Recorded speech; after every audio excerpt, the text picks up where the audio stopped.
What is happening out there, Roto Scouts baseball fans? Welcome to a very late starting show, you guys and gals, and anybody else out there. 4:40 and change on your clocks. We have a 6:35 start on FanDuel for 11 games today. We have a normal 7 whatever start for DraftKings for 7 games today. Very different slates across sites.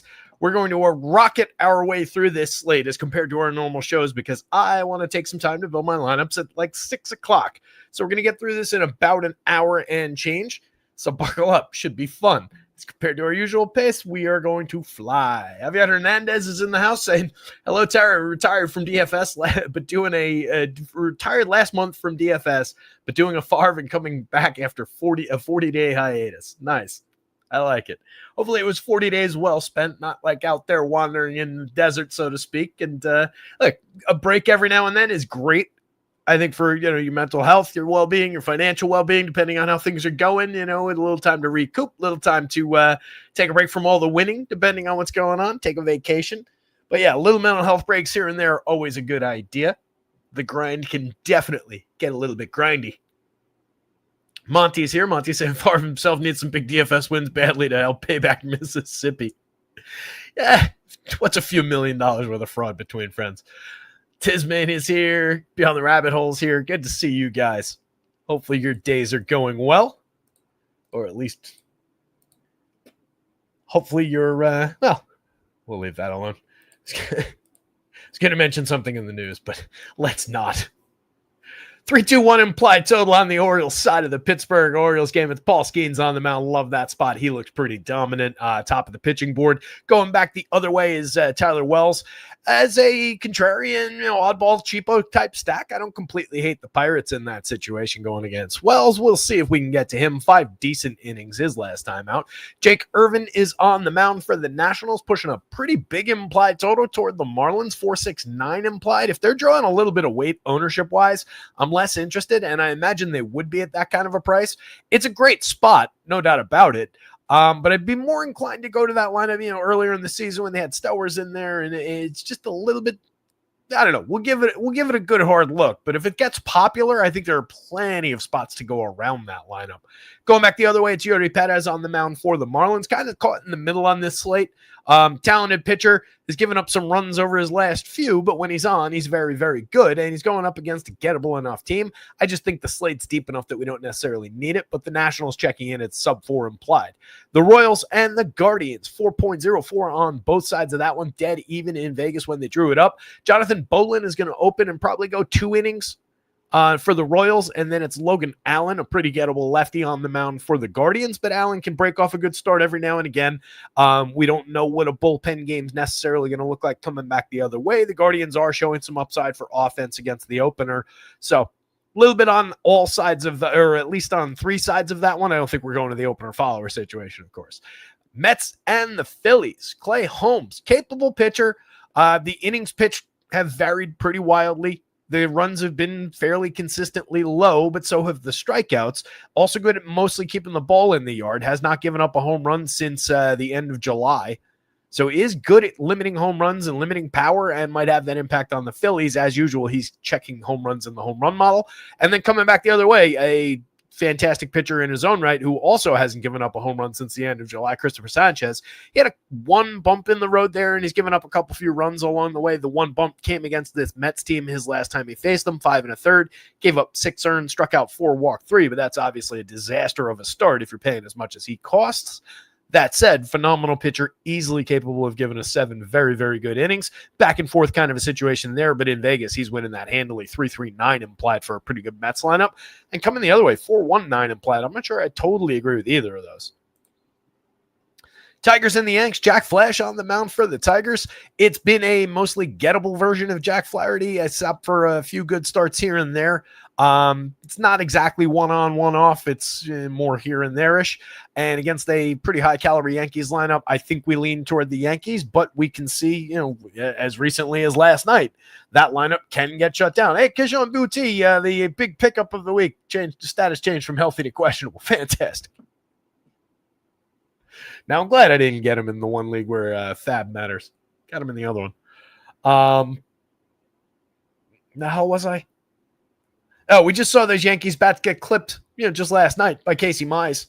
So you could see the same thing from Flaherty. When he's on, he's still very good. So challenging spot both ways there. And then it's Carlos Rodon on the mound for the Yankees. It's kind of similar in the Tigers are very good going against. They do stumble a little bit against lefties typically. Rodon mostly good throughout the season. Hasn't really had too many meltdowns. 1, 2, 3 games where he gave up 5 or more earned runs, and that's it. The strikeouts are down a little bit over the last month and change. Something to watch there, but obviously a high-end pitcher. Projects a little lighter than the top of the board, but also costs a little bit less. The Astros and the Blue Jays, solid totals on both sides of that one. It's Jason Alexander going for the Astros. It's a super gettable Jose Barrios going for the Blue Jays. Like the bats on both sides better than the arms in that one. Cubs and the Braves, 8 runs there. Jameson Taillon pushing a pretty solid total toward the Braves at 4.57, and then Chris Sale keeping the Cubs pretty light at just a 3.53. The Rays and the White Sox, Rays showing a little bit of offense. They're going up against Sean Burke, and then the White Sox are pulling a 4 implied total and maybe drawing a little bit of quality, maybe as an alternative to, like, say, if the Marlins get a little bit popular, but I don't love that spot. They're facing Griffin Jax as an opener, and then it's going to be the bullpen. It's not going to be the same setup, I don't think, as it was last week where it was Ian Seymour for like 4 innings after Griffin Jax. I think it's going to be a pure bullpen game because they've got Ian Seymour as the probable starter for tomorrow. So I think we're just getting bullpen arms here, which doesn't necessarily push Chicago up the board. Cincinnati at San Diego, 407, 408 implied total on the San Diego side against Andrew Abbott. His quality's up and down throughout the season. Handful of 4-5 run games, but not terrible throughout. Handful of strikeouts in most of his starts, but can dip for that against a low strikeout Padres team. I don't love him, and they're pulling an okay enough total with some quality in that lineup. Maybe we get to them as a little bit contrarian of a good team at lower ownership than they ought to be. And then 3.51 implied total for the Reds going up against Nick Pivetta seems like a pretty good spot to grab a pitcher. Michael McGreevy on the mound for the Cards against a good Seattle lineup that's pulling a 4.51 implied. I think we're really interested in some Seattle bats, and then we're definitely interested in Logan Gilbert at the top of that, despite what went down last night as far as the pitching there went. I think we go right back to that spot with Seattle's starter here and take on a pretty mediocre Cardinals lineup. And then we end the night with Kyle Freeland going up against the Los Angeles Dodgers and pushing a 5.5 run total in their direction. It's Blake Snell on the mound for the Dodgers, keeping Colorado down at a 3.07 implied, looking pretty solid himself. Lot to work with on this one, a lot to get through. First 4 games aren't even on the FanDuel slate. Really fun decision by them. I think they just wanted to get Paul Skeens in. So I'm going to sort it by FanDuel just so we have these at least in order. A lot of those are at least common to the DraftKings slate. You lose Skeens, you lose Chrissy Sanchez off the top of the of DraftKings. If you're playing a 4-game slate at 6 o'clock or whatever at 6:30, then fire away. Top pitchers on the board. Skeens on FanDuel 10-8. Looking potentially dominant today against Baltimore. Obviously, that bends pretty quickly, but there are a lot of expensive pitchers. All of the alternatives are reasonably similarly priced, except for maybe Blake Snell at a bit of a discount at 91 against Colorado, but he's maybe the least trustworthy out of all those guys. So very straightforward up at the top. I like Logan Gilbert a lot on both sites. It's a pretty solid price at 97 on DraftKings. 95 on DK also works for Blake Snell, but that FanDuel price a little bit more generous. I think the 10,000 on Chris Sale, while being still very expensive, and it's a tough matchup against the Cubbies, that's a good price for Chris Sale. That's a couple hundred discounted. Again, it's not cheap in a vacuum, and it's the most expensive on the DraftKings slate, but I feel like you're getting a little bit of a discount just for the name brand. Pivetta, perfectly fine. 9,000 on DraftKings works. Same deal with Carlos Rodon. Between the two, probably a better matchup for Nick Pivetta against the Reds. Sanchez, just a lot of danger from that Mets lineup. Again, they got to him the last time out. That doesn't actually mean anything here. 7 innings of quality is definitely in the cards, but he is down the board a little bit and similarly high price to the very top of the board. So there is a lot of room in between Sanchez and Skeens there. Andrew Abbott at 92 at 8,000 on DraftKings particularly. I don't love the spot, but I do think that this is worth consideration. Just given the price offset, if you can fit that together with $9,200 Rodon, 9,000 Nick Pivetta on the other side of that game, maybe. I think that's reasonable to consider. but I don't love it for the low strikeout nature of the pods, and it's just a quality opponent. Flaherty, given the 75 on DraftKings, I think does have to be considered for those SP2 shares, given how many strikeouts the Yankees can push toward opposing pitchers on a bad day. And you're just riding with, hey, I know I'm attacking the Yankees here, and it might go bust, and Flaherty hasn't been particularly good. But there's enough upside that you're definitely considering that at 75, and I think that projection works with some ceiling on it. If anything, I might not be giving Jack Flaherty enough there. 86 on FanDuel also works, but probably a lot less necessary, I think, than that 75 on DraftKings. 72 for Yuri Perez is worth throwing a couple darts at on the blue side. Think you can get enough out of that start that price difference will more than make up for it if you hit the right bat. But yes, I'm mostly looking to attack with Houston bats. But again, on DraftKings, I think there is value in putting him on the board at 7,200. You're obviously going to need those guys at price. And he's as likely to succeed against Houston as Jack Flaherty is against the Yankees. And honestly, probably as likely as Andrew Abbott is against the Padres. I just don't really like Jose Barrios. I think he's very, very mediocre. And I think a lot of that Houston lineup. So I'm much more on the other side of it. But over here, would play it. Over here, again, in play. Totally usable at 81 with a little ceiling on it, sure, but way less necessary given all the options. You get a lot of the garbage on the DraftKings slate. You got a lot of the good, but you also got a lot of the garbage. You missed the middle almost entirely. Clay Holmes against the Phils, fire away on FanDuel, 7,800. What you're not getting is big strikeout days most of the time out of Clay Holmes. So I don't think it's overly necessary. But if you want it, he's sitting right there, and that's a fine projection for that salary. Tyler Wells against a gettable Pittsburgh team, 7,600. Doesn't come necessarily with a ton of ceiling on, but that's a pretty cheap price against a really bad lineup. Logan Allen, I don't really like at 69, not on FanDuel, not against that low strikeout, high quality, high contact Royals team. Seemed too likely to chase him. I actually went to them in the placeholder that I built before. Sean Burke against the Rays, 55 on DraftKings, sure. Or the darter too. There is a little bit of strikeout there for sure. 74 on FanDuel, just again, unnecessary. We just keep hitting all these unnecessary spots on FanDuel. 88 on FanDuel, 7,000 for Jamison Taillon. Puts him in the hopper on the DraftKings slate for sure. There's enough there, just barely with Taillon, that 7,000 can work. I would rather have Braves bats against him, but he's at least on the board. Irvin against Miami, not with them pulling a upper fours implied total. I just don't love that spot, and he's not any good. Doesn't really justify any shares at all. Same deal with McGreevy on either side. Jason Alexander down lineup maybe would be the consideration out of that group. You don't want Freeland. You don't want the two openers. But maybe Jason Alexander you can get away with at 67. But you've also just got options. And I'd probably rather have a shot with Sean Burke against the Rays than taking Alexander at more money against the Blue Jays, who are way lower strikeout, just a better team overall. Alexander had a good one a little ways back against the Yankees. He's capable, but doesn't really stand out. Weather-wise, Roth has only two things mentioned, and they're both green, so we're not worried. We do have a bunch of the lineups in, which is helpful. And he's here. What's going on?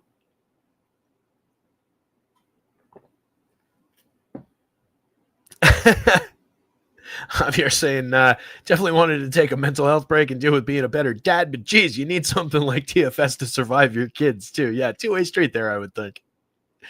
Not something that I have direct experience in, but a lot of friends and everything that I can directly see exactly what you're talking about there. Need that outlet. Fantasy sports is good for it.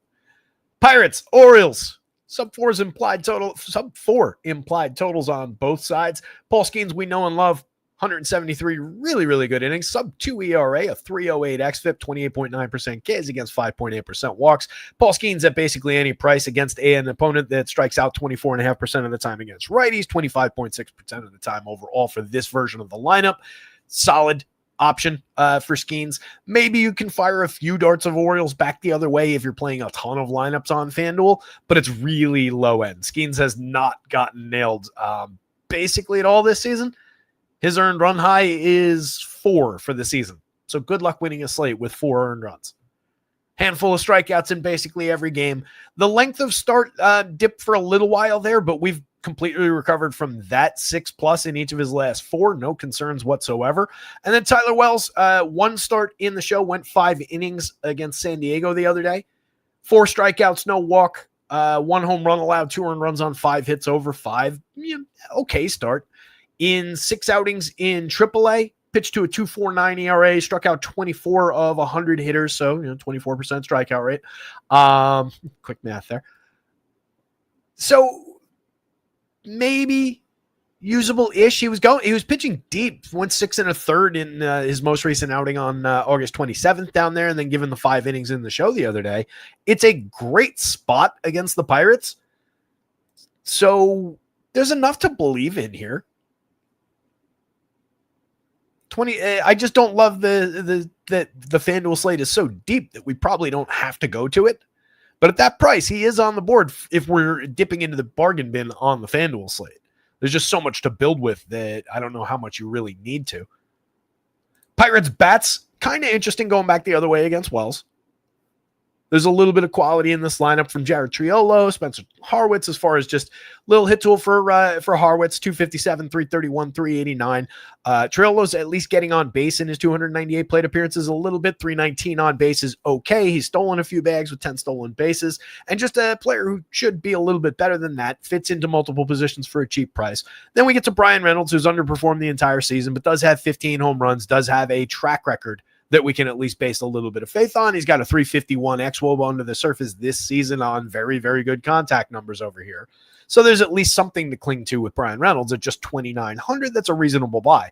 Tommy Pham kind of recovered his season, 261, 335, 391 on 100 WRC plus, 9 homers. It's okay. He's making good contact, and he's cheap in the heart of the lineup. O'Neal Cruz, easily their best player at 3,300, 19 home runs, 37 stolen bases. A little bit underproductive compared to where we expected to have him, but still a high-quality star caliber bat and above the magic number in the home run model.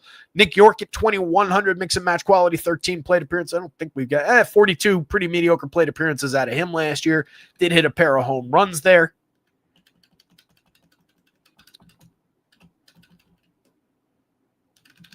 Devaney, Ji-Hwan Bae, Henry Davis going down the board. Nothing really special to speak of. Henry Davis was supposed to be something and really hasn't shown much in the show. 6 home runs in 251 plate appearances, a 114 ISO. Last year in 81 plate appearances, Ji-Hwan Bae was sub-Mendoza line. Pretty weak bottom end, but this top 5 is reasonable if you're going to the Pirates, and that's where you would just land pretty obviously. On the other side, Jackson Holiday, solid at the top of the lineup for just 3,000, 17 homers, 15 steals, a 100 WRC plus. You get a solid slash line over 127 plate appearances so far out of Jeremiah Jackson. Little pop in the bat with a 207 ISO, 5 home runs on the board. Gunner's got 16 homers, a 172 ISO, a little disappointing there. 119 WRC plus is fine. 349 xWOB under the surface. There is a lot of quality in Gunner, even if he's maybe underperformed expectations a little bit this year. Definitely the top priority bat if you're going to the Orioles against Paul Skeens. Ryan Mountcastle, I would say mix and match quality against a righty of this caliber. You can see what Paul Skeens is doing to everybody's home run marks. Ryan Mountcastle, despite hitting the ball very hard, really lost his power a while ago. Just a 113 ISO, 5 home runs and 316 chances on and off the IL this year. Semi Basayo at 203, 277, 373, 82 WRC plus, 2 home runs on the board so far. A little bit difficult to see, but one of the top catcher prospects in all of baseball. Colton Cowser, ton of power from the left side, 13 home runs, a 184 ISO, just mediocre so far this year with a terrible slash line overall, but makes great contact. Would be a part of my plans if I'm choosing to attack Paul Skeens with the Orioles, which I am not. Dylan Carlson, Dylan Beavers, and Kobe Mayo down the bottom of the lineup. Mix and match pieces all. Between the 3 of them, Beavers has been the best one so far this year in limited plate appearances. The other 2 guys have kind of crumbled in 200-plus plate appearances. Paul Skeens way, way up top, followed by Tyler Wells, followed by probably Pirates bats, and then Orioles bats, but you really want the pitching here. Tyler Wells, by the way, does have sample from the past. 118 innings in 2023, had a 24.9% strikeout, 3.64 ERA, but a 4.63 xFIP. So a little bit of faith from that, obviously.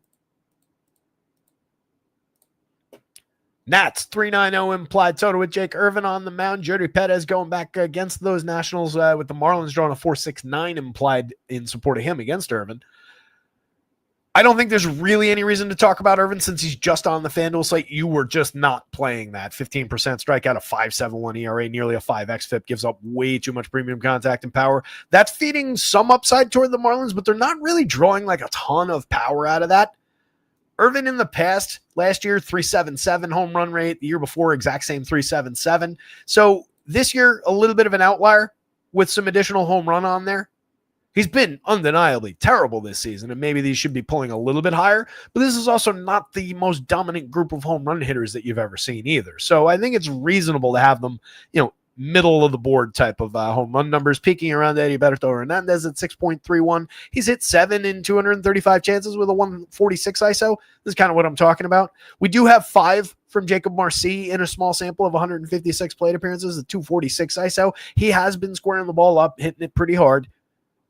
Maybe we could squeeze a little bit more on there if we go into the back end and manipulate some of the rest of the season numbers. But I've already done that for Marcy, and this is where he lands. I did that like a week and change ago when he was still coming off the extreme surge to start the career. And we've looked. I don't know that anything needs to change there. 3,300 on the FanDuel slate. I don't love it, but he would be a critical part if we're building in and using the Marlins to attack Jake Irvin. But like I said before, I just feel like they're going to be popular given this total and obviously these prices.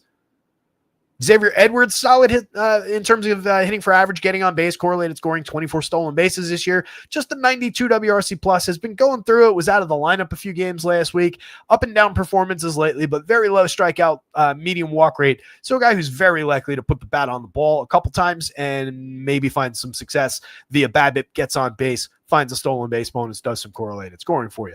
Otto Lopez having a decent year, 14 home runs, 13 stolen bases. When it comes to counting stats, he's one of their better performers. Just a 92 WRC plus with that, but a 347 xWOB under the surface. Not bad, low strikeout, upper medium walk rate. Same deal with Liam Hicks, 15% strikeouts, 11% walks. Doesn't hit the ball particularly hard, but a decent slash line at 254, 352, 356. So 102 WRC plus.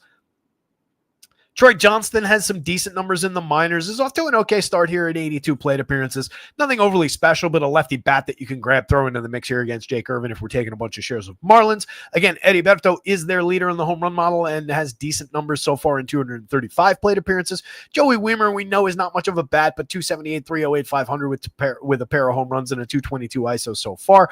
Every now and then you can get a little pop out of Joey Wiemer, but these numbers aren't at all real. These are more realistic, like those. Victor Mesa. I know it's just Victor Mesa here, but his name's Victor.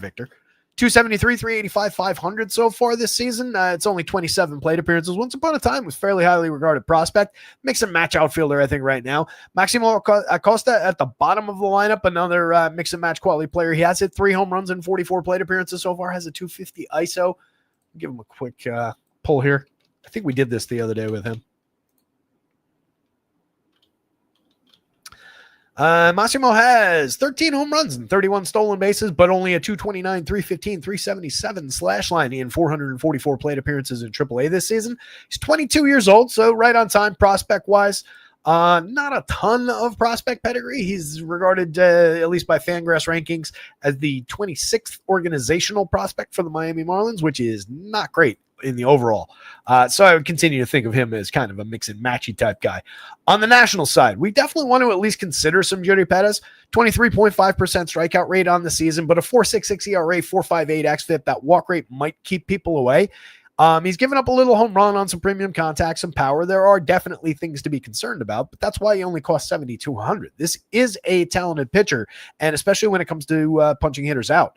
This opposing lineup has a 23.6% strikeout rate. There's a big, juicy stretch of strikeouts down there, and then James Wood, their most elite bat, strikes out a lot, but also walks a lot, hits a bunch of home runs, et cetera, et cetera. In between, some low strikeout guys. So it is kind of a rock in a hard place, however you want to phrase it, situation with Yuri Perez, but I think that's all priced in at 7,200. You can roll those dice a few times if you want to across a bunch of FanDuel builds. Just 4 innings the last time out, give up 7 earned runs to this Nationals team, struck out 2, give up 2 home runs. That's your downside. On the 24th, he faced the Blue Jays, just 2 earned runs on 3 hits, struck out 4, walked 1. That's a pretty solid start for the money. So that's what you're looking for in this one. If we're considering Nationals bats against, and given what they did to him last time out, they're at least in the mix for some consideration as a lower end stack. But they're pretty low quality, and that wouldn't be a predictive reason to go there. CJ Abrams, James Wood would be a top priority if you're doing that, though. 17 home runs, 27 home runs, 29 steals, 15 steals, a 117 and a 129 WRC+. Josh Bell's been on fire lately. 20 home runs on the board, a 177 ISO. It's been really good in like the second half of the season for Josh Bell, making great contact all season long. One of the better stretches he's been on. Give him his due real quick. I know we're trying to make time, but got to stop and check the game logs every now and then. That's our version of stop and smell the roses around here.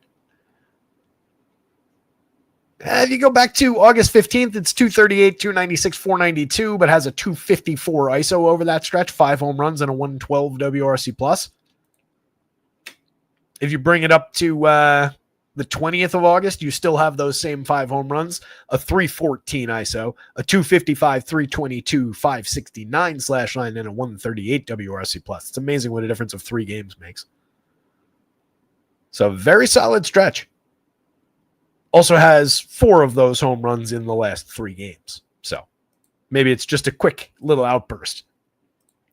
Dylan Lyle, quality bat, 282, 327, 450, but just a mixer, 114 WRC+.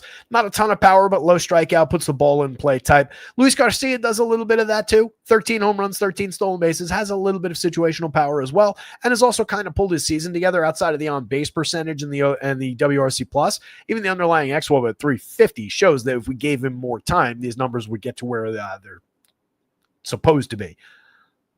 Jorge Alfaro, since you don't need catcher, is just kind of on the board because he's the min price and there's supposed to be a little bit of power there. Heavy strikeout hitter. We haven't seen him in a minute. He peaked back in 22 with 7 home runs and 274 plate appearances, a 137 ISO, and just as always struck out too much in the show. Brady House, Dylan Cruz down the bottom of the lineup. Quality mix and match. Kids with some talent. Dylan Cruz is very interesting for only 27 in the outfield. 8 home runs, 14 stolen bases in a mostly lost season, but one of the top picks in the draft just a couple years ago and a lot of promise. Robert Hassel, another player with some pedigree there for only 24. You can mix and match your way through 2 of those guys at the bottom if you're building a bunch of national stacks, but there's really not a lot of reason to do that. I guess this has to go Marlins lineup. Marlins bats, Yuri Perez. Nationals bats don't play Jake Irvin, but if the Marlins get exceptionally highly owned, I would be wary at least.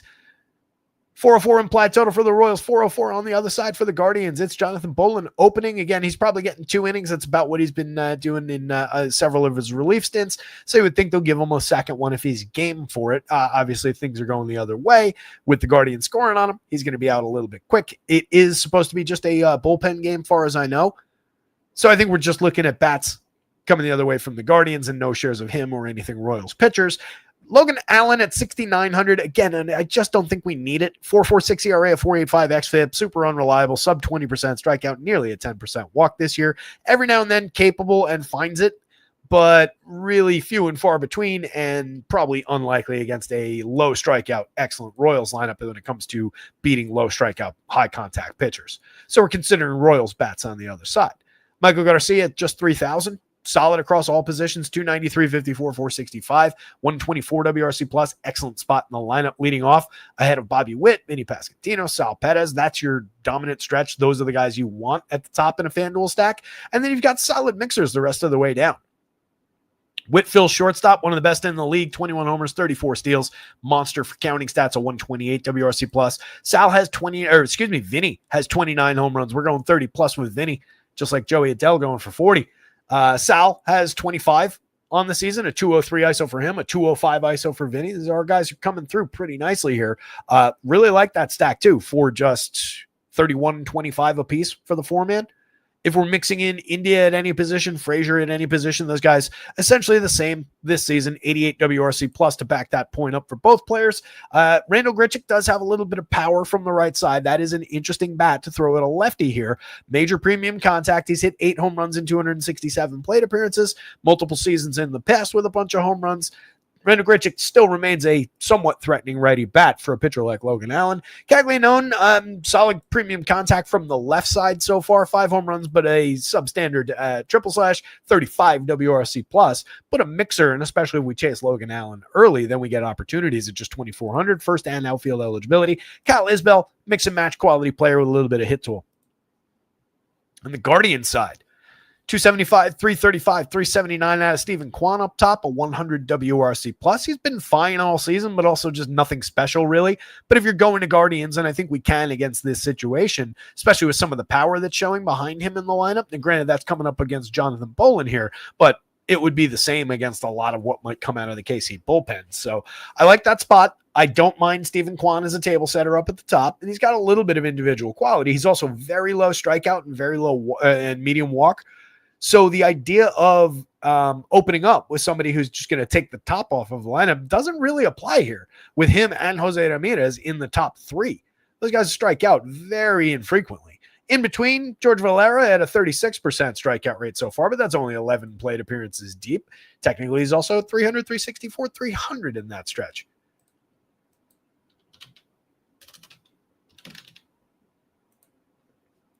George has 7 home runs and 170 plate appearances with a 232 ISO, 318, 388, 550 slash line, and a 232 ISO, I said already. 143 WRC plus down on the farm. That was mostly at AAA this year, 107 of those plate appearances at AAA. He's 24. So just on time to deliver a little bit of quality here. Very cheap in lineups at just 2,100 and drawing a little bit of power mark there. Jose Ramirez, very interesting at a 12.61, 3,800 at third base, perfectly fair against this combination of pitchers. Kyle Manzardo, 12.58, our home run pick of the day, because why not? 2,800 at first base looks pretty solid. 25 homers, a 232 ISO. There is very true power there. Solid lefty bat to go to here in a game that's probably not going to be popping onto anybody's radar all that aggressively. Honor Martinez, Daniel Schneemann down lineup. Martinez, just a mix and match quality guy. He's got 10 home runs, but a 71 WRC plus, entirely skippable down there. Schneemann is interesting, though. Schneemann's at 11 home runs and 381 chances, just a 156 ISO, just an 89 WRC plus. Strikes out too much, but draws a little bit of walk. Makes very, very good contact this year.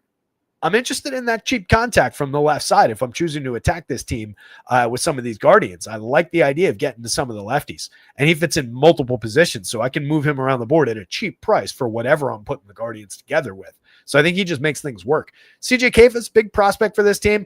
Not great output so far, 82 WRC plus. Does have that 182 ISO. He's got a pair of home runs and 3 stolen bases. He's been okay for fantasy, but pretty limited in real life so far. Rocho's mostly here for defense. Bo Naylor's got a little pop in the bat, but you don't need catchers on FanDuel. If you're playing on DraftKings, grab it in the in that 4-game slate, if there is one. I didn't see one, so I didn't grab pricing. Royals bats, Guardians bats. Logan Allen wouldn't use KC pitching.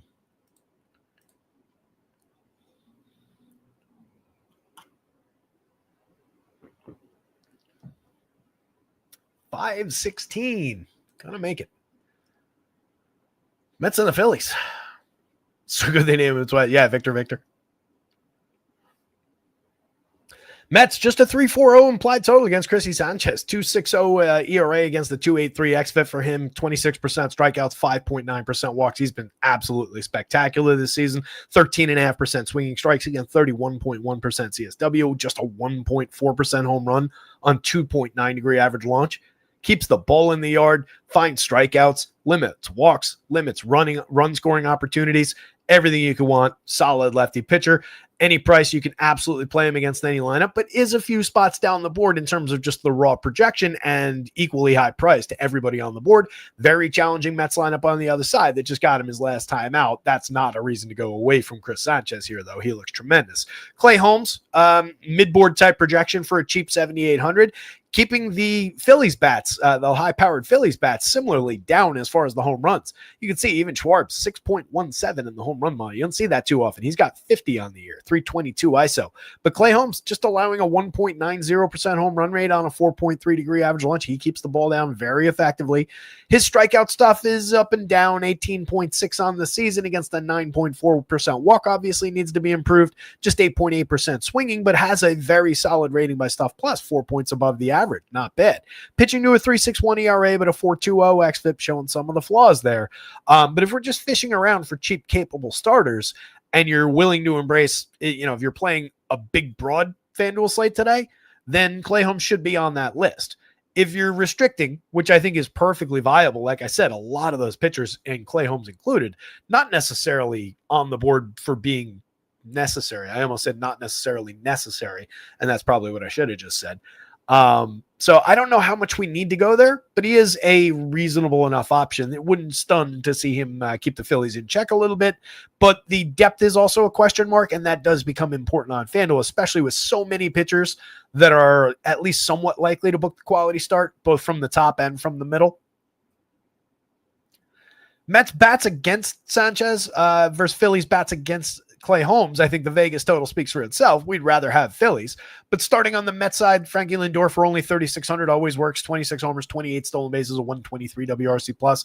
The ISO's down slightly this season, but it's still a 190. That's still a tremendous mark. Juan Soto, a 38-30 season so far and counting. 261 ISO, 157 WRC plus. And there's still Mets fans out there like, I don't know if I like this guy. Ridiculous. Mark Vientos, 2,900 on FanDuel, 17 home runs, a 201 ISO, solid option at third base. Always showing a little bit of power there. But again, Chrissy Sanchez, difficult to hit home runs against. Pete Alonso, 6.77 in the home run model. That's an example of what Sanchez can do to the home run marks. But if anybody can get him, Pete Alonso's on that list. He's got 33 on the year, 247 ISO, 139 WRC plus, and pretty affordable, honestly, at 35.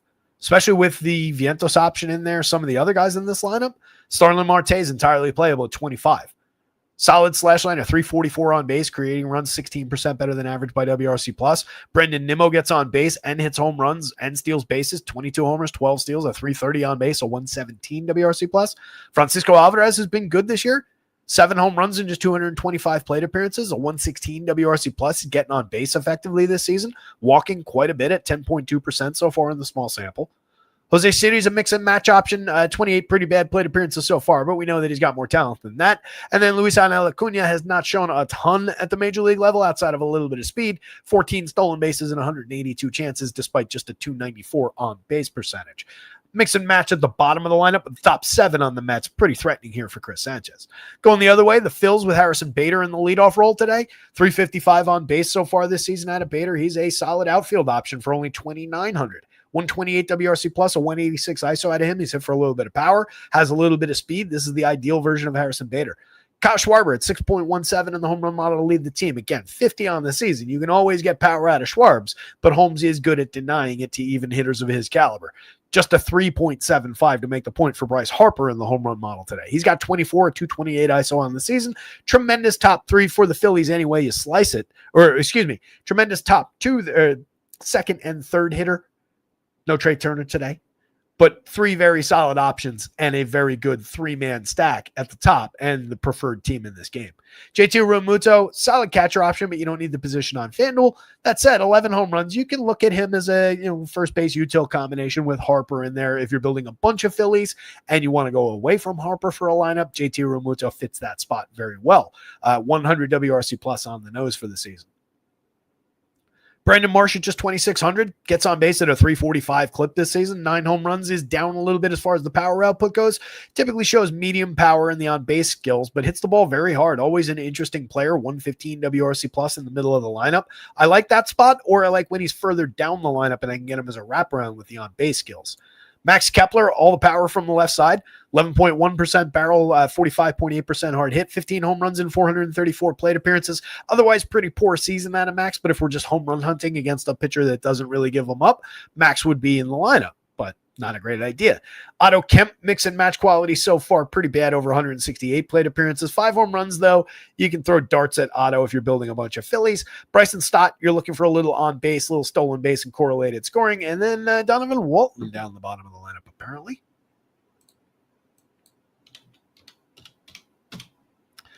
Oh, the September roster expansion. Donovan Walton is 31. We have seen him a little bit in the show in the past. and he has shown no quality whatsoever.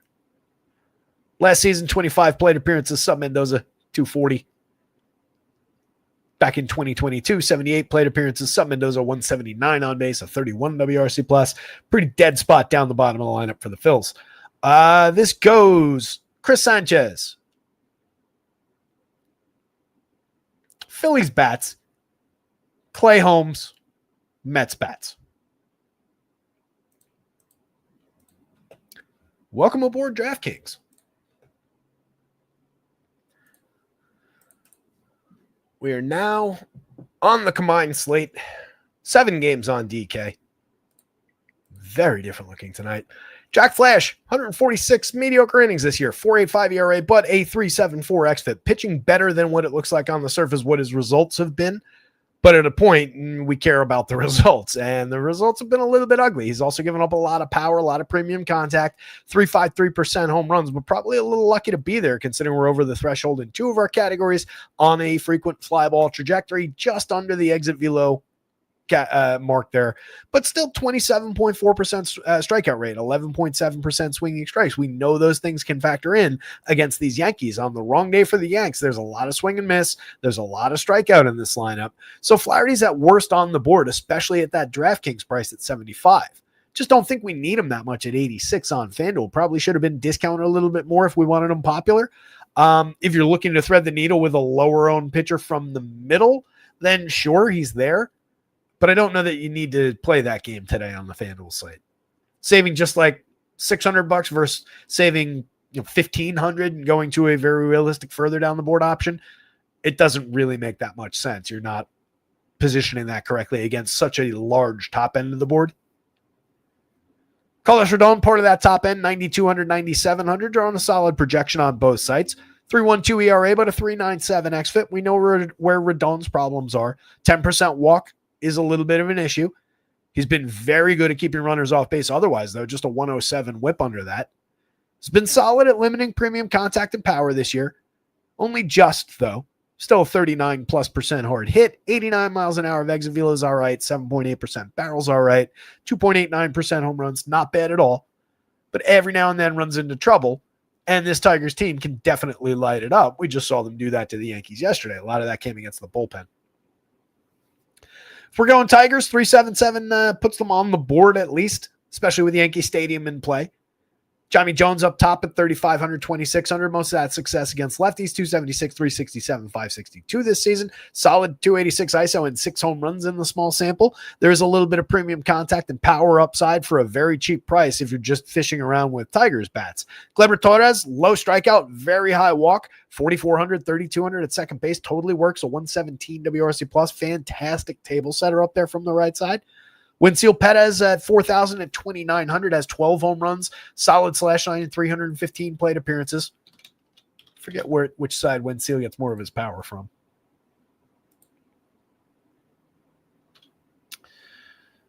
It's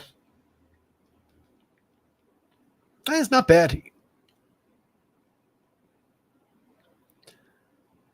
333, 365, 615 with a 282 ISO, a 164 WRC plus against left-handed pitching this year. That's in 85 plate appearances. 4 of his 12 home runs have come in that small sample. 8 going the other way. So, yeah, picks up some quality here. Like that for Wensil. Spencer Torkelson from the right side, 4,300, 3,300, 28 home runs on the board at 224 ISO. As long as he stays out of Death Valley, pretty solid power for the cheap price at first base. 8.88 in the home run model, second on the team behind the 8.91 that Riley Green pulls. Riley, the most expensive bat on this team, also leads the team in home runs. Lefty for Riley. We're at just 236, 309, 344, a 108 ISO and an 84 WRC plus. And just 3 of his 32 home runs have come in the split. So Riley definitely suffers a little bit lefty here. Something to bear in mind because he's still in the heart of the lineup. Andy Ibanez, another righty bat, solid line drive bat, not finding a ton of success this year, but a mix and match quality guy across the infield at a cheap price.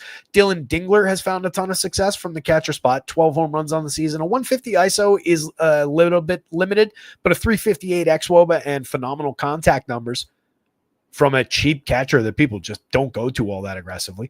Parker Meadows coming off of a big day. Don't imagine the lefty numbers are great there. I'm not going to bother to look them up. Javi Baez at the bottom of the lineup, mix and match quality. Does have 11 home runs on the season. I guess I will pull Javi real quick. How much of those 11 have come against lefties? Just 2. 111, 115 plate appearances. Is hitting for average. 324, 339, 441 with a 117 ISO, but a 115 WRC plus against lefties. That is where most of his qualities come from. It's just not for power. Most of the power has come against righties. So it depends on what you're looking for at the bottom of the lineup, but not a high-end option either way. Yankees bats, Trent Grisham at the top of the board. Monster for on base, 30 home runs on the season, a 230 ISO. All of these Yankees hit for power up in the top 7 spots. That is a 7-man, 261 ISO. That is absurd. Any combination of those Yankees power hitters, you can definitely get to. You'd probably want to put multiple lefties into the lineup. Yankee Stadium benefits the lefties. There's definite power upside for guys like Cody Bellinger, Ben Rice, Jazz Chisholm. In between, you've got monster right-handed options, 2 of the very best right-handed home run hitters of not only in baseball, but of the generation.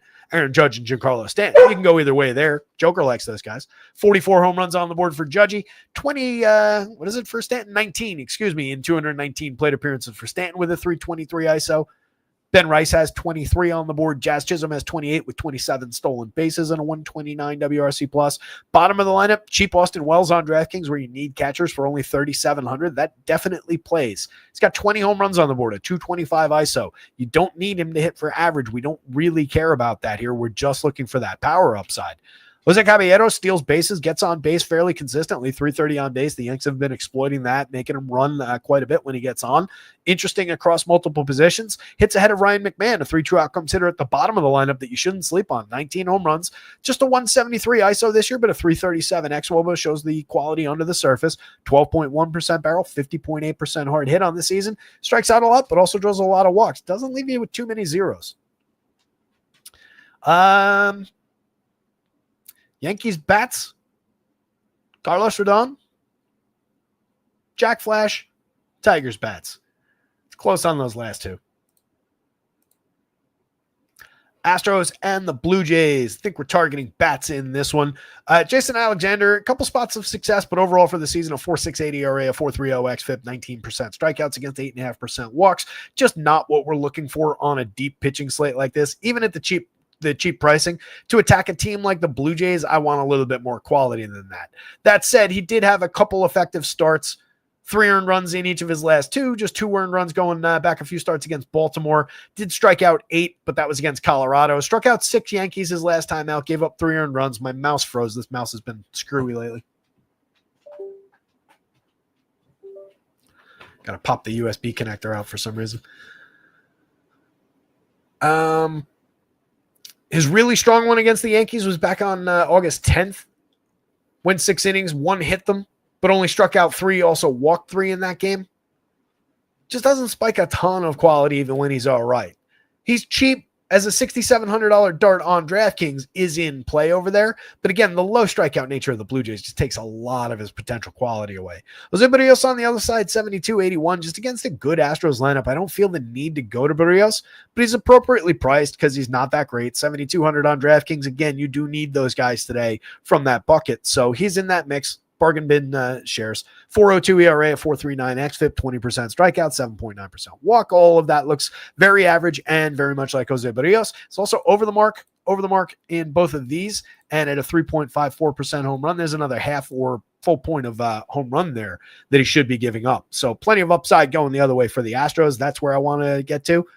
Jeremy Pena at the top of the Astros lineup, 15 home runs, 20 steals in a solid season, a 346 xWOB under the surface as well, backing up the quality this year, 131 WRC plus on the year. Jordan Alvarez remains stupid cheap on DraftKings, 4,300. Just play that every single day until there is that price, regardless of who's on the mound. 3,700 on the FanDuel slate. And again, I mean that. Like, Jordan Alvarez should be your go-to one-off player until DraftKings changes that price. He should be in everything that you do. 37 on FanDuel is appropriate. 283, 379, 455. Literally one of the best hitters in baseball. 6 home runs on the season, a 172 ISO. I don't really care.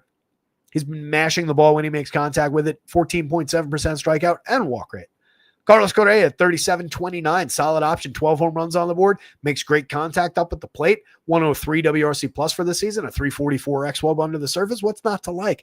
Christian Walker, premium contact galore. The season hasn't been great, but he is up to 22 home runs, a 173 ISOs, again, under our expectation. Strikeouts are way up, walks are way down, but the quality of contact is there, and he's only 36. He's 31 on FanDuel. Take advantage of cheap Astros against Jose Barrios. Sanchez, 3,700, 2,700 across sides. Way too cheap. For a guy who makes contact like that consistently over multiple seasons and has cut 5 points off of his strikeout rate, he's at 13 home runs. He's only finding okay power, only finding okay overall production. But there's any given slate upside like crazy from a hitter like this. And he's very cheap in the outfield to go against a super gettable righty that we love attacking. And he's left-handed.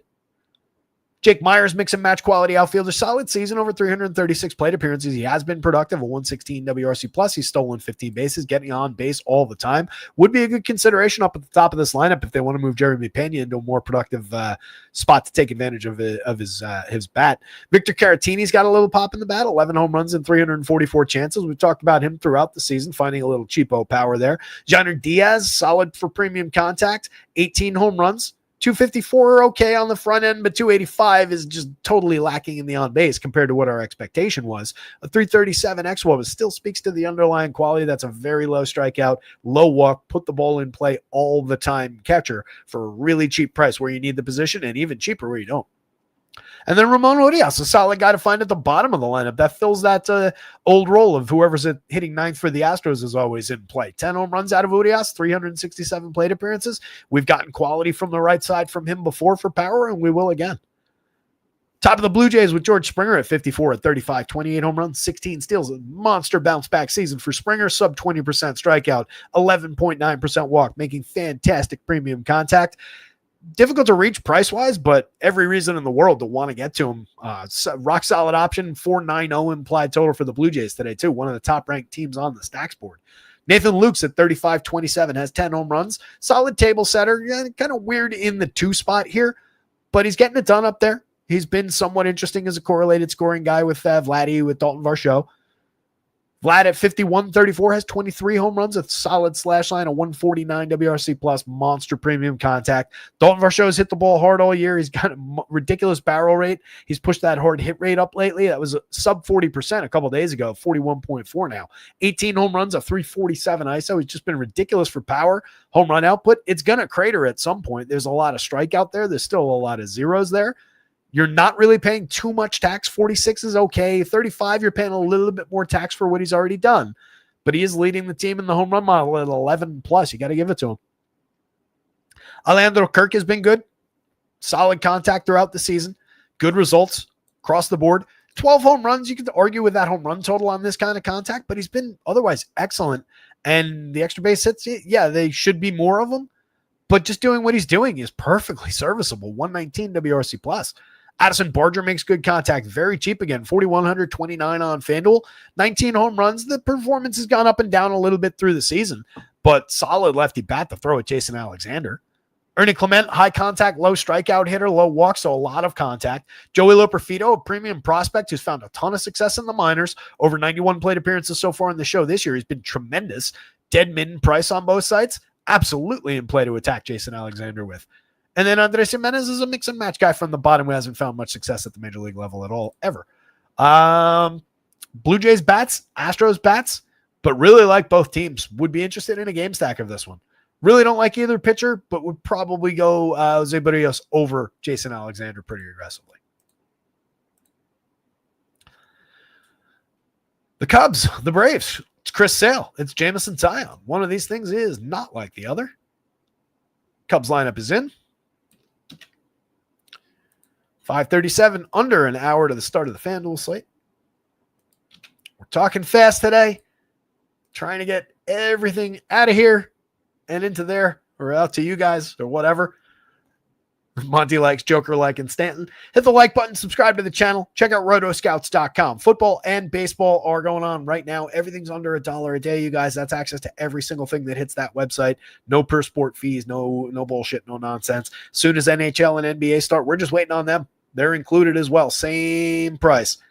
I'll get another promo up and running for probably next week. Maybe it'll hit before the weekend, but check it out. It's not going to dent your wallet too badly, and I'll make it up to you some other time if you pick something up now and I start a promotion on Friday. All right, just hit me up. Let me know that happened to you. Happy to make it up to you somehow.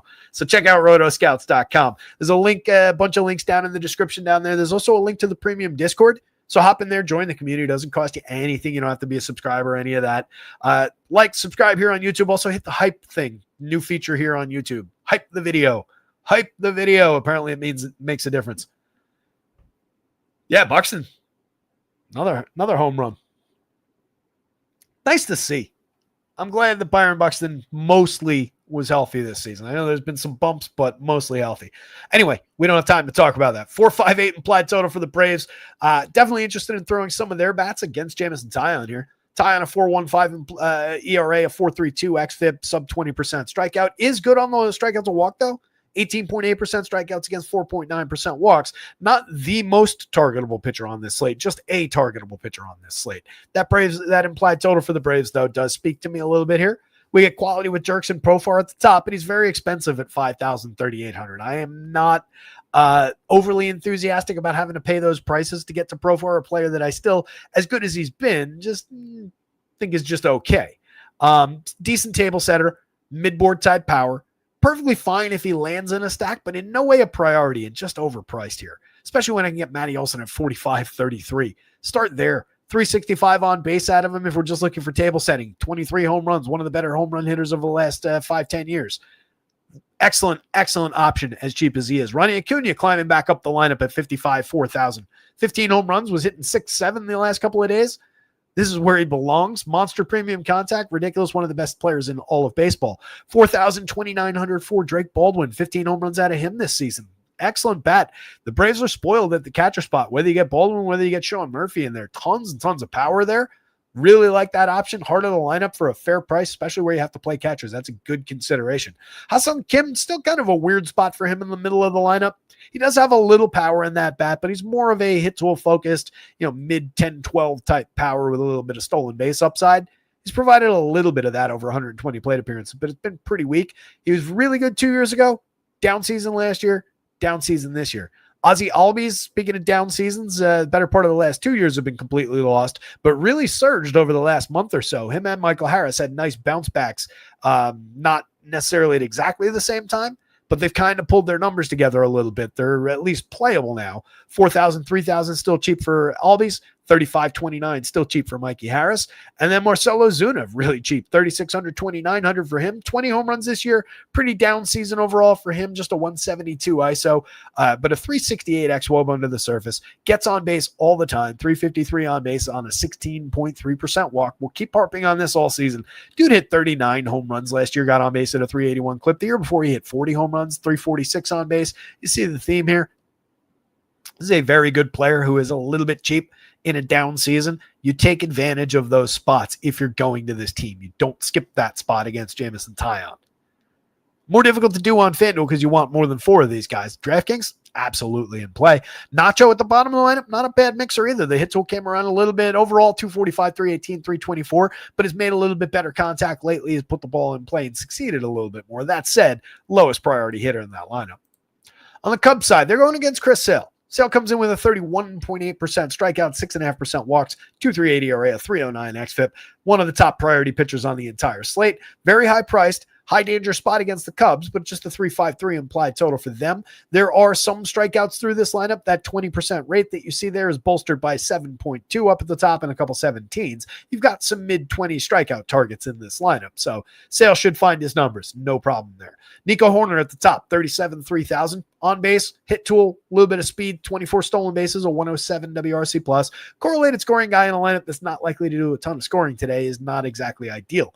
Ian Happ, differently priced across sites If you're going to the Cubs, prioritize Ian Happ on DraftKings at just 3,900. That's way too cheap, and you would want him here. A lot of ability to succeed against a pitcher like this. He's fairly low strikeout, very high walk, has 20 home run power. He's hit 20 this year, 172 ISO is not great, but we'll take it. 365 xWOBA displays the power. You definitely want Ian Happ. Seiya Suzuki, a premium right-handed bat who has been just in a power outage lately, but another player, if we're choosing to attack Chris Sale, we want the big thunder from the right side here. So we would take Seiya Suzuki along for the ride. He's another player, does have a double-digit walk rate. You have a lot of walk in this Cubs lineup. If they're going to get to Chris Sale, that's going to have to be a part of it. They're going to need to have him have a bad day for walks because he's typically not out there walking a bunch of hitters. But that's an interesting collision of factors for these for both sides of this one. Carson Kelly, Carlos Santana in the middle.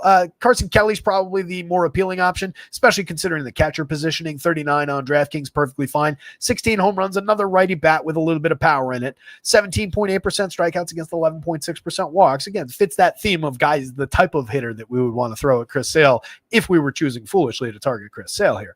Carlos Santana's been mostly lost this season, 11 home runs, just kind of a spot filler in the middle of the lineup. But Dansby Swanson, very interesting at shortstop, 22 homers, 14 stolen bases, sub 300 on base, not great at it. Dansby, the walks have slipped, the strikeouts have gone up a little bit, which isn't ideal to match up against Chris Sale, but that's a cheap shortstop that makes fantastic contact, 12% barrel, 48% hard hit on the year. If I'm going to the Cubs, I'm probably including Dansby in most of what I do. Justin Turner, mix and match quality at 22-23, nice career. Pretty bad season. Probably should have retired by now. Matt Shaw at 31-29, mix and match quality. Does have okay counting stats, but not really for 382 plate appearances. And then PCA lefty dips to the bottom of the lineup here. He's been struggling overall, and then just definitely takes a dip against a pretty premium lefty in Chris Sale. This goes Chris Sale, Braves bats, Cubs bats, Jameson Taillon. I don't understand that price. Taillon on DraftKings, much more in play, by the way. If you weren't here at the beginning of the show, we broke down the pitching slate. But on DraftKings, you very much got the top end, except for Paul Skeens and Chris Sanchez. And then you lack a lot of through the middle there. So a lot of the guys that we're going to talk about from the middle of the board, when you have them, are going to be in play more than they are on the FanDuel slate. And I think that applies to Jameson Taillon here. But that said, not the most appealing of those options. Rays and the White Sox. Rays lineup is in. We've got most of these lineups.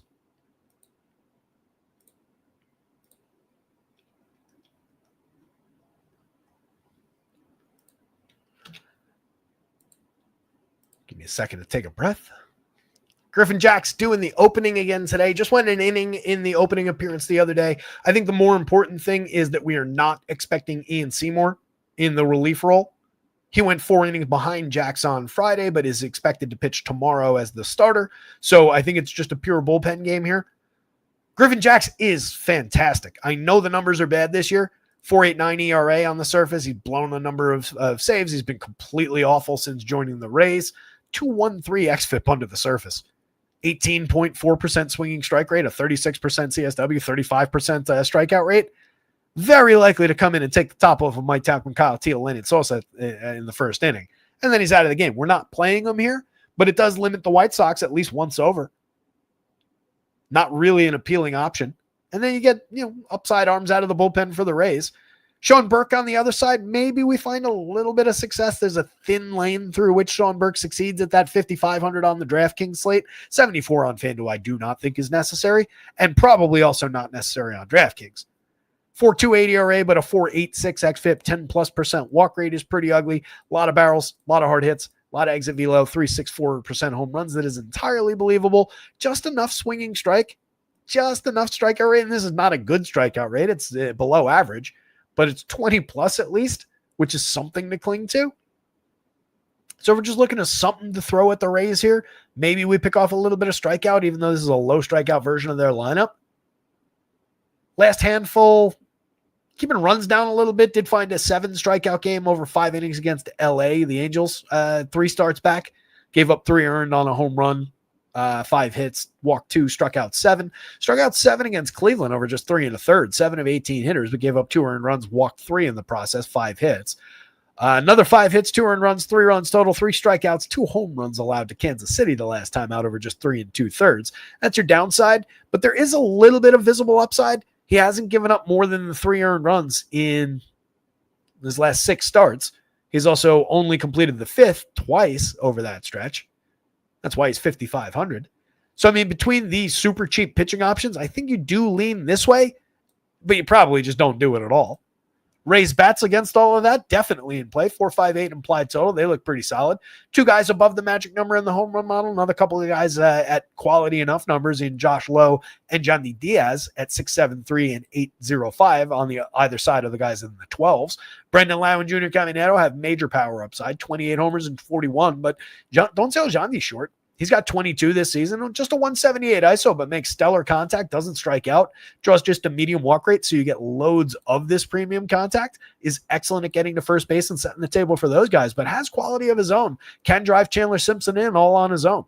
4,400, the prices come down a little bit for Simpson on the large slate, which is nice, or the 7-game DraftKings slate, excuse me. Either way, the price is down. Doesn't matter how big the slate is. They've been stupid about where he's been. He is a hit tool-oriented and speed and correlated scoring player. 39 stolen bases in 376 chances with a 320 on base shows his quality, but just an 82 WRC plus shows the flaws. Needs a lot of help from his friends to really find his big games. Josh Lowe, bad season, good player, 11 home runs, 17 steals, okay for counting stats, even in a down year, 95 WRC plus, not great. Jake Mangum, quad A type player, 37-28, inoffensively priced. He is hitting 295, 330, 367. You got to give him that. 23 stolen bases, but that's another, just slap hitter correlated scorer type. Low strikeout, low walk though. A lot of balls in play. Richie Palacios, similar low strikeout, low walk, has hit a few balls very squarely in 19 plate appearances, but that's probably not going to hold for too long. Last year in 316 chances, just 223, 346, 318. That is a good on base. Did have a 101 WRC plus, but didn't flash all that much power. I don't think we're going all that crazy for Richie Palacio shares. Nick Fortes at 24-22, mix and match quality catcher, over 202 plate appearances this year. And then Carson Williams, very high-end prospect for this team, 3,500, 2,600. Pair of home runs, a stolen base in just 48 plate appearances since getting promoted. That's a quality option down the bottom of the lineup for a very, very cheap price at a premium position on both sides against a nothing pitcher. On the White Sox side, again, I don't love going up against the opener follower, especially with a talented pitcher like Griffin Jack's on the mound to open. But if you're doing it, Mike Tauchman with his on-base skills is a priority. Cheap price, 37-27 works for a guy with a 116 WRC plus. Handful of home runs for Tauchman as well. Situational power from time to time. Kyle Teal gets on base. Cheap catcher at 4,100 where you need it. And hitting up lineup, as we've talked about a bunch. Buy those extra plate appearances from your cheap catchers when you can. It does definitely help. Lenyn Sosa at 39-27, not a secret anymore. 20 home runs, a 170 ISO, his best season so far. Interesting player for a still cheap multiple position option. Colson Montgomery at 43 at 35. Mixed results overall. 18 home runs and 216 plate appearances is absurd. 318 ISO. But the rest of that, 231, 298 with the 549 slug is kind of 352 xWOBA shows the quality. So does the WRC plus, of course. That's their best player right now. Edgar Quero at 32 at 25, another very playable catcher, 282, 345, 385, a 105 WRC plus. Miguel Vargas is not as good as his start or his quality stretch this season. 14 home runs, but he's already dipped to 234, 315, 404, dead at league average, 100 WRC plus. Benintendi, got to give him credit, over league average, 103 WRC plus, solid 334 xWOBA. 18 home runs, that came in a big hurry at one point in the season. 10.8% barrel, but a more realistic for him, 36.9% hard hit. But he's been low strikeout, medium walk. He's okay. He's fine from the left side if you're choosing to attack this situation as far as the pitching goes. Chase Meadroth, good hit tool, low strikeout, decent walk rate, discerning hitter, gets on base effectively, needs to do some other things to really be interesting. And then our guy Michael A is actually hiding down the bottom of the lineup. He's hit 8 home runs in 291 chances, just a 170 ISO, but the contact is right where it belongs. Never shy about going to Michael A. Taylor shares when we're going to the White Sox. I don't love the 9 spot in general when I'm just hunting for a one-off, so that keeps them a little further out of play. But if I'm desperate, if I'm at 2,300 on FanDuel, 3,000 on DraftKings, and I need to fish around for a guy that nobody's going to be playing, even not in a lineup necessarily where I'm going White Sox, but if I need to round out my Yankees whoever stack, Michael Taylor's in that mix. Always is. Rays bats, White Sox bats. Sean Burke darts, again, only on DK and really only in an event of an emergency. That is not a really strong option. Just not a lot of depth there. Andrew Abbott going up against Nick Pivetta. We've got these lineups as well. 552. We're making time. Not going to finish at 6, but that's okay. I do want to get, got to remember I do need time to build my lineups though. Just playing a handful, but 635 on FanDuel.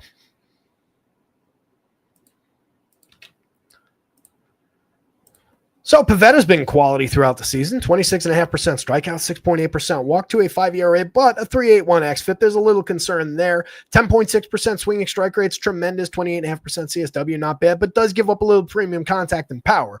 Just a 2.93% home run, but it comes on a significant fly ball launch angle. 10.7% barrels to reflect that, 43.5% hard hits, and right at our threshold of 90 miles an hour of exit velo. So this is definitely a little low. I would say he's succeeding a little bit via BABIP there to keep the whip sub 1, but he only walks 6.8. It's not exactly a tragic walk rate by any means. This is very, very tight. You saw strikeout to walk. So Pivetta is very good. 9,000, 10,000. I'd much rather pay the DraftKings price for him. It's a gettable enough Reds lineup, though. A lot of strikeout upside here.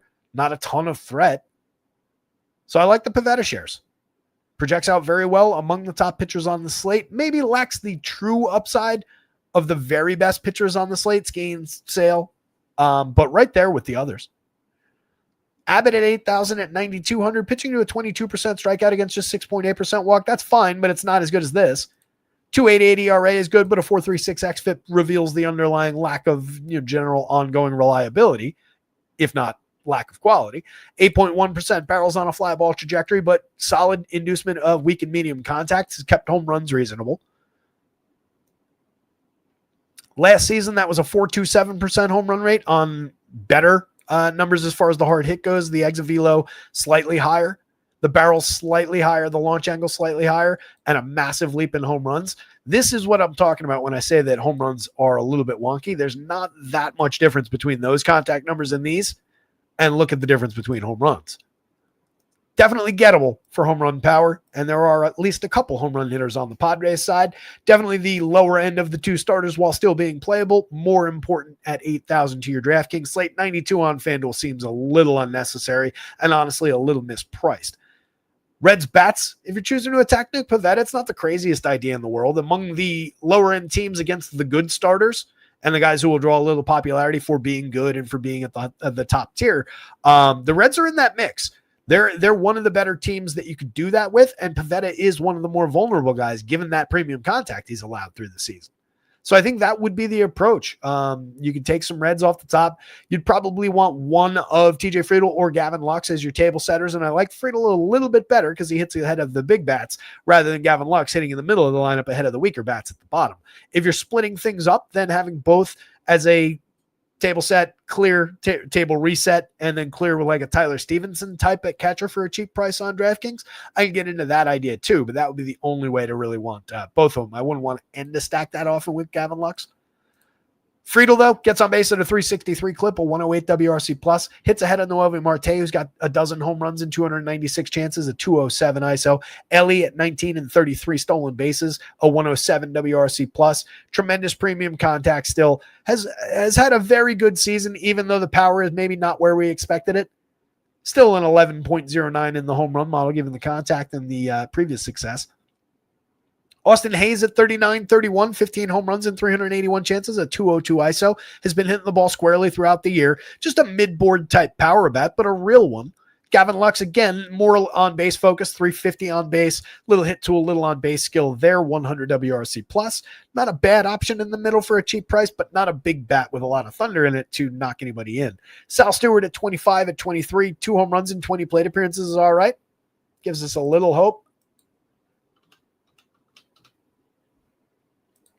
Sal had 20 home runs and 17 stolen bases across 494 plate appearances with a 215 ISO, just striking out 15% of the time in the minors this year, and that's as a 21-year-old. A little ahead of schedule for Sal Stewart there. Pretty cheap option, too. Not bad, and you're throwing him again at a pitcher who's likely he's going to be overmatched against, But if he connects, that contact is available there. Tyler Stevenson's always made good contact, 12.8% barrel, 48.8% hard hit this year. He's got 10 home runs, a 176 ISO in 299 plate appearances. It's not the output of power that you would want for that contact, but that contact is there, and that is what you want. So we'll take it, and we'll roll the dice on finding the output today. Ke'Bryan Hayes, 29-27, at best a mix and match quality hitter who's never really delivered on his solid hard hit numbers over the seasons. And then Matt McClain at 38-29, mix and match from the bottom with pretty decent counting stats. That is a reasonable, Ceddanne Rafaela type option down toward the bottom of the lineup. Fernando Tatis at the top, 53-36, 20 home runs, 29 steals, a 168 ISO. The power has been in a dip all season, but still putting up major premium contact numbers.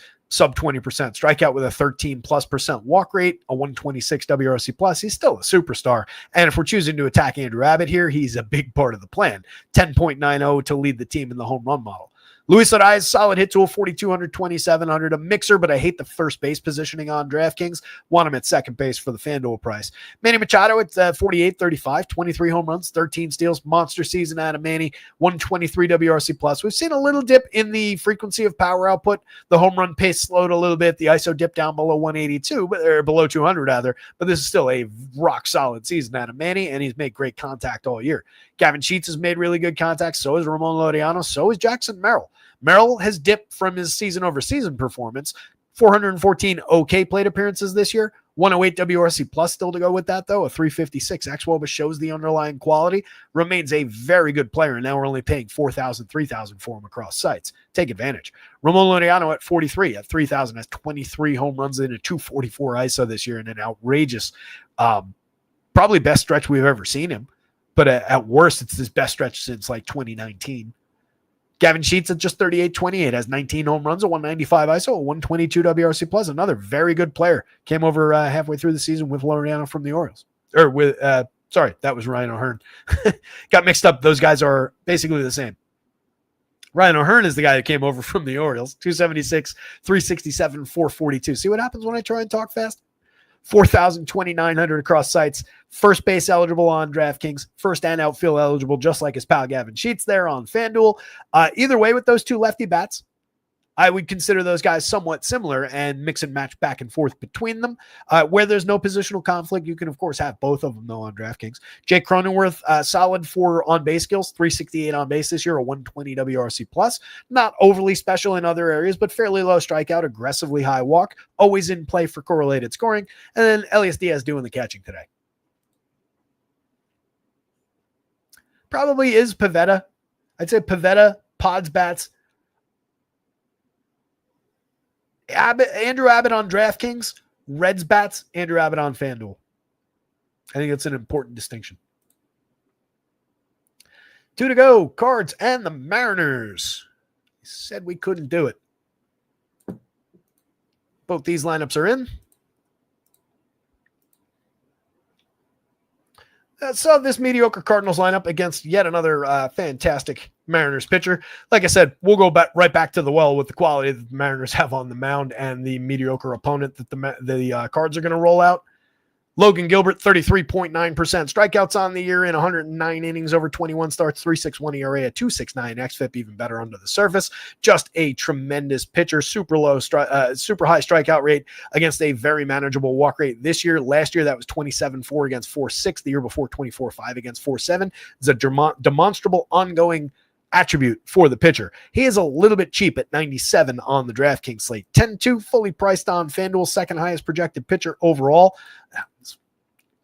Another guy. Multiple Jose Furmans in baseball now too. I am gonna take the time to change it now so that I don't forget to do it in a rush after the show. Just getting those last few lineups in.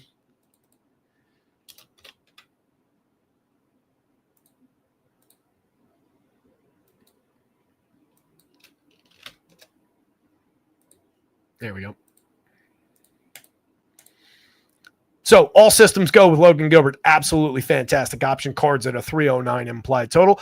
McGreevy on the other side, 7,000 projects pretty low, 14% strikeout. It is a nice tidy 3.9% walk rate. He's got that going for him. Not a lot else. 4.68 ERA, 4.28 xFIP. Maybe he finds a handful of clean innings here, but this Mariners lineup is pretty good. At times, we'll choose to target them with some arms, but probably not with McGreevy. Did have a 7 strikeout game, 3 starts back, but that came against the Pirates. He also gave up 4 earned runs, 2 home runs, 6 hits in that game. Pretty ugly. Clean 6-inning game against the Cubs on August 8th. That's kind of what we're looking for here if we go to him. 6 hits, but no runs, 3 strikeouts and a walk. Meh. You're not getting a lot there. And more often than not, the Mariners are cashing in on that 4.5 implied total and going north.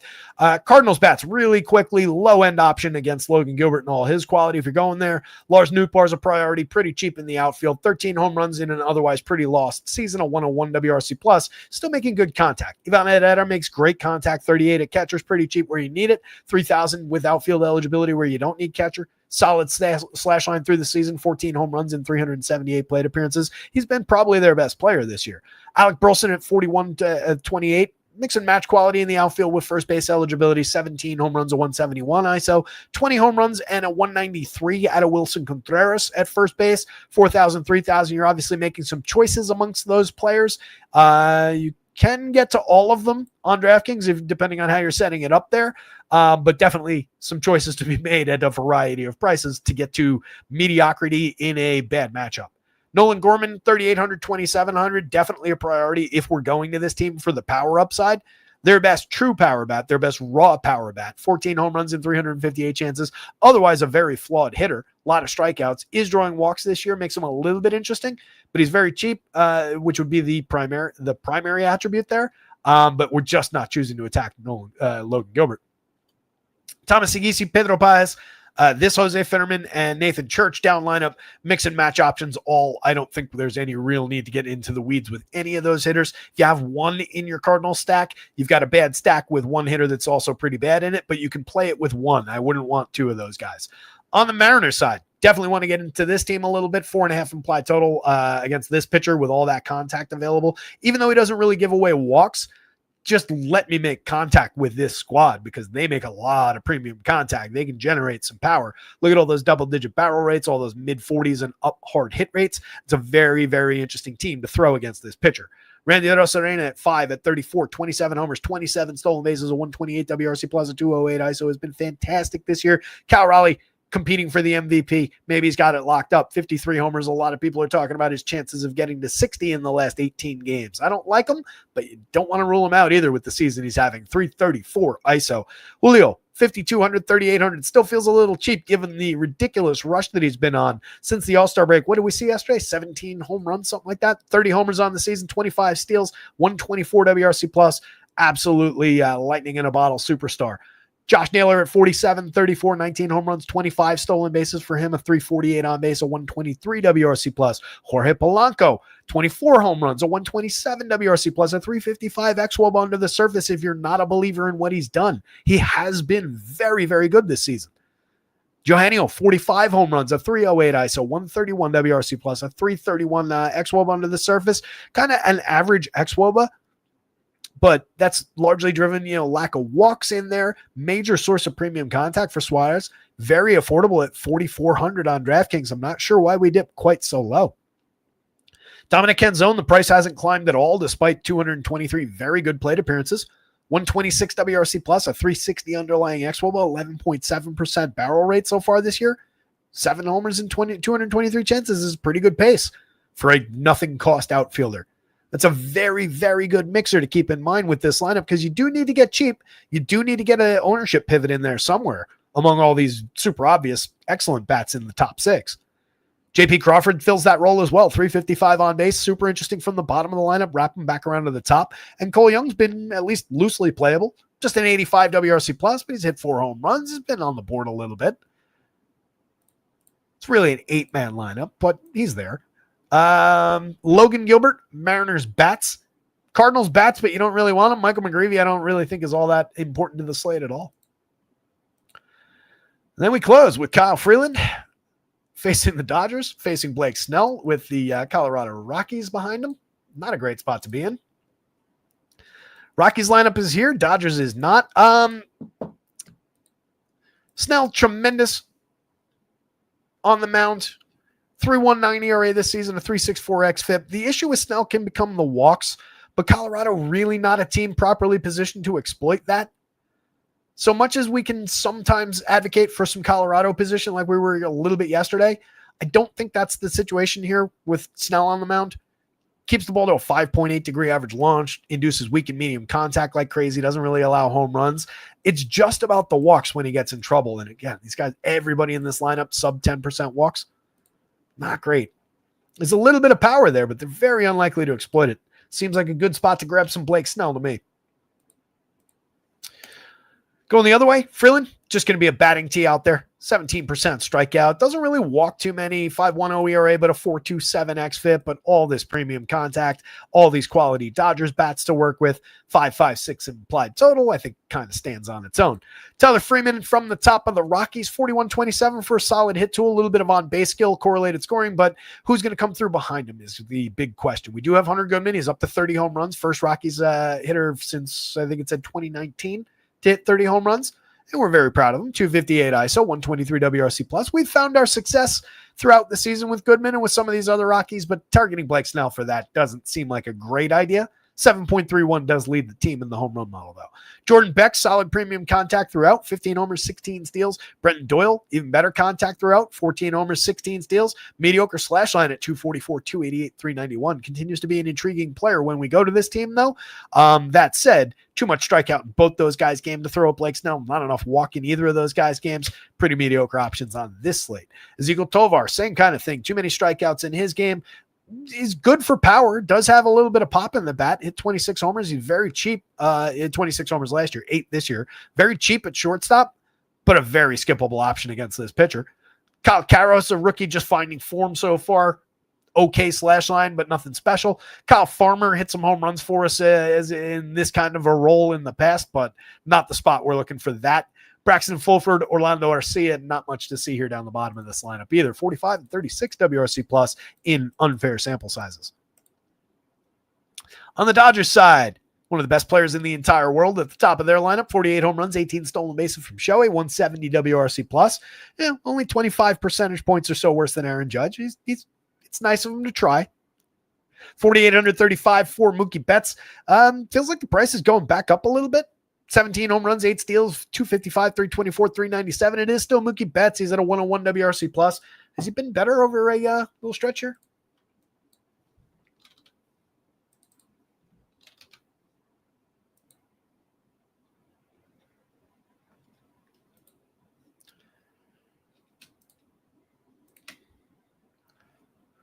Yeah, since the 25th of August. 4 home runs, 315, 373, 630. 175 WRC plus, a 315 ISO. Go back a little further than that even. Yeah, since like mid-August, actually. Mookie's kind of locked back in. Not that we'd noticed, really. Glad we caught it now. And price is going back up, but that puts him, obviously, that's what you want to see from a player like that, and we were never really writing him off. Will Smith at just 49 on DraftKings, a little bit cheap, 33 on FanDuel, 17 home runs on the board, just one of the best hitting catchers in all of baseball. Excellent premium contact numbers. Freddie Freeman also excellent for premium contact, just rock solid across the board, 295, 367, 500. I think I've used that phrase like 5 times on this show. Teoscar Hernandez at 4,400, 3,200 has 23 homers, a 208 ISO. Alex Call's kind of interesting if he's in the lineup. Right-handed bat to throw at Kyle Freeland. Same thing with Andy Pajas at 4,331, but Call's a really cheap option in the outfield if he sneaks in there. 268, 361, 378 season, 112 WRC plus. Not a monster bat, but a low strikeout right-handed hitter who can draw a walk. That's really interesting to throw Kyle Freeland here and cheapen things up and just stretch out this Dodger stack a little bit. Enrique Hernandez, if you get him, Tommy Edman, if you get him, mix and match quality infielder, outfielder combinations for both those players. Don't think you want 2 of them, but either one of them can be perfectly fine in a lineup. Each guy has a little bit of power.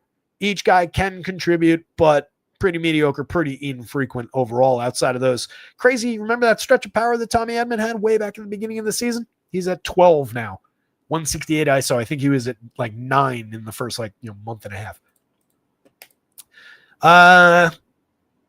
Blake Snell, Dodgers bats, Blake Snell, doesn't matter.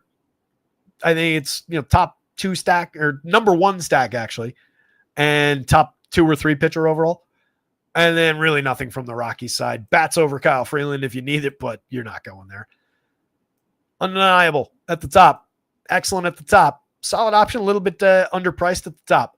All 4 of those guys definitely very much in play and equal to the task of matching or beating any of those guys.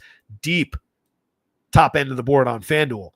Very solid middle of the board on FanDuel. Less so on DraftKings. You lose a lot of those options on DK. That's what makes Andrew Abbott, Jack Flaherty, Jose Barrios, arguably Sean Burke and Jameson Taillon a little bit more important to DK, because otherwise you're just stuck with all these high-priced guys, and that's difficult to put together.